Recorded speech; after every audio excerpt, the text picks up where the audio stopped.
Halo, selamat pagi pemirsa, apa kabar Anda hari ini? Senang sekali kami dapat menjumpai Anda dalam Berita Papua. Saya Yuni Rumbarat bersama tim redaksi telah menyiapkan sejumlah berita menarik dan aktual untuk Anda. Berikut 3 berita utamakan.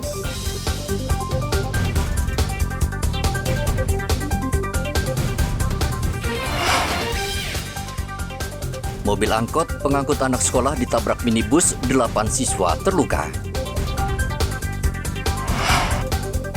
6 pelaku bisnis prostitusi online diringkus di 2 hotel Manokwari, Papua Barat.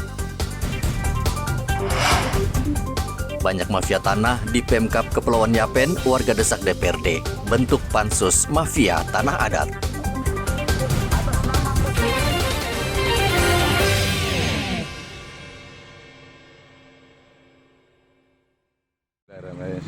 Terjadi kecelakaan lagi di Mobil angkot pengantar anak sekolah mengalami kecelakaan di Jalan WR Supratman, Kabupaten Mimika, Papua Tengah.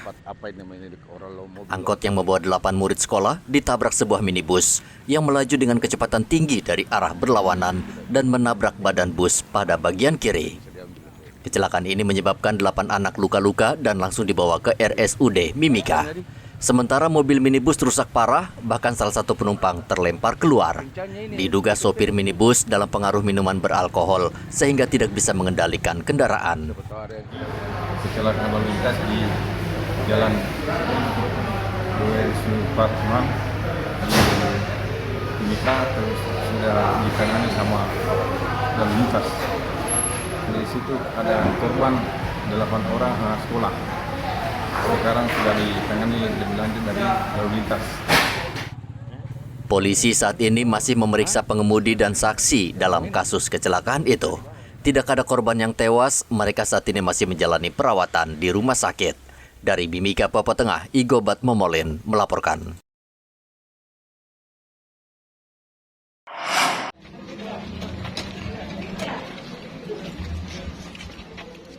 Polresta Manokwari menangkap 6 orang yang terlibat praktek prostitusi online melalui aplikasi di 2 hotel Manokwari, Papua Barat. Salah satu dari 6 pelaku berstatus mahasiswa. Ia diduga menggunakan jasa prostitusi melalui aplikasi tersebut. Saat ini mereka masih menjalani pemeriksaan di Mapolresta Manokwari untuk mengungkap kemungkinan adanya jaringan lain yang ikut terlibat. Antara lain hotel yang menyediakan tempat. Dalam kasus ini, pelaku menawarkan ke pelanggan untuk 1 kali kencan antara 700 hingga 1 juta rupiah. Wakapolresta Manokwari Kompol Agustina Sineri mengatakan Polresta berkomitmen memberantas prostitusi yang marak di Manokwari karena menyeret generasi muda. Modus dari pelaku ini sama, yaitu mereka menggunakan aplikasi WeChat. Dan ini sementara sudah dilakukan penanganan oleh Satreskrim Polresta Manokwari, dan pasal yang disangkakan adalah pasal 296 KUH Pidana dan atau pasal 45 ayat 1 junto pasal 27 ayat 1 Undang-Undang Nomor 19 Tahun 2016 tentang perubahan atas Undang-Undang Nomor 11 Tahun 2008 tentang informasi dan transaksi elektronik. Dalam kasus ini, polisi menyita 10 ponsel, kondom, dan uang 4,7 juta rupiah. Polisi menghimbau orang tua harus waspada karena banyak aplikasi prostitusi yang bisa menjerat anak muda. Dari Manokwari, Papua Barat, Edi melaporkan. Kami merasa kecewa. Puluhan warga yang tergabung dalam naungan Rumah Advokasi Rakyat Selasa kemarin mendatangi kantor DPRD. Mereka menuntut DPRD membentuk pansus untuk mengungkap sejumlah kasus pembelian tanah adat yang merugikan masyarakat adat. Pengunjuk rasa mendesak DPRD segera membentuk pansus mafia tanah agar masalah jual beli tanah adat di Kepulauan Yapen bisa dicegah. Menurut Ishak Merani, pembelian tanah adat untuk dijadikan pasar dan kawasan publik syarat dengan korupsi karena pembelian tidak melibatkan masyarakat adat dan hanya diikuti oleh orang tertentu. Menuntut dan meminta segera dilakukan pembentukan pansus penyelidikan pengadaan tanah dan beberapa kasus di bawah ini. Pengadaan tanah atau pembayaran tanah adat yang dilakukan dengan menggunakan uang APBD untuk beberapa titik lokasi khusus, yaitu 1. Untuk tanah pembangunan HCD di Kabuena, 2. Tanah tempat wisata Mandabai, 3. Tanah samping Bandara Lama yang belum bersertifikat pemerintah dan pelepasan adat sampai hari ini. 4. Tanah Bandara Stefanus Rudewas, Kemenang. 5. Tanah RSUD Tanah Akper Waina Kali. Wakil Ketua DPRD Kepulauan Yapen, Fredolin Warkawani, berjanji akan menindaklanjuti aspirasi warga sesuai mekanisme di DPRD. Di DPRD, kami sendiri akan melakukan pembahasan terkait dengan aspirasi ini sesuai dengan mekanisme yang berlaku. Terkait dengan apa yang menjadi tuntutan Bapak-Bapak sekalian, dengan pembentukan pansus, hak inisiatif, dan lain sebagainya. Tentunya kami juga akan merujuk pada peraturan pemerintah, tetapi juga tata tertib yang berlaku di DPRD. Sehingga kita di dalam mengambil tindakan itu tidak salah langkah. Supaya apa yang kita lakukan di DPR itu bisa akan memberikan dampak yang baik juga bagi Bapak Ibu sekalian. Dari DPRD, pengunjuk rasa bergerak menuju kantor Kejaksaan Negeri Kepulauan Yapen. Pengunjuk rasa menuntut kejaksaan menangkap mafia tanah di Kabupaten Kepulauan Yapen.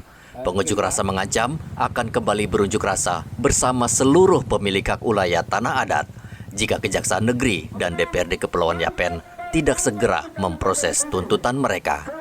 Dari Kabupaten Kepulauan Yapen, Eman Beta melaporkan.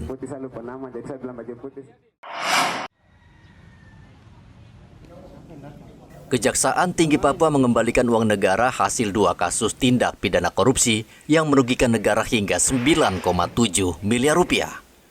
Kedua kasus korupsi tersebut yakni kasus yang menyeret perusahaan swasta PT LWI karena kelebihan pembayaran pemeliharaan Jalan Samabusa Nabarua di Kabupaten Nabire, Papua Tengah sebesar 5,3 miliar rupiah dan denda keterlambatan kerja sebesar 300 juta rupiah. Kejaksaan Tinggi Papua juga mengembalikan uang negara akibat kelebihan pembayaran yang dilakukan perusahaan swasta PT SHI dalam proyek pembangunan jembatan Kali Bumi Sawah, ruas Jalan Nabire Bandara Baru oleh Dinas Pekerjaan Umum, Penataan Ruang dan Perumahan Rakyat tahun anggaran 2022 sebesar 4,3 miliar rupiah. Kepala Kejaksaan Tinggi Papua Witono mengatakan meski dana dikembalikan, proses hukum tetap berjalan. Pengembalian kerugian negara tidak menghapuskan perbuatan pidana yang dilakukan, namun adalah merupakan salah satu pertimbangan yang luar biasa. Itu nanti kedepannya segera kita lakukan ekspos gelar perkara dan minta petunjuk kepada Kejaksaan Agung apakah ini dilanjutkan atau dihentikan, nanti segera kita kabari ya. Dengan pertimbangan itikat baik. Itikat baik ya. Sebetulnya kalau yang bagus itu dalam tahap penyelidikan. Awal ada informasi dan sebagainya. Kemudian ada itikat baik itu lebih mudah kita. Namun ini kelihatannya memang 2 perkara ini penyerahan dari APIP ya. Dari Inspektorat Provinsi Papua.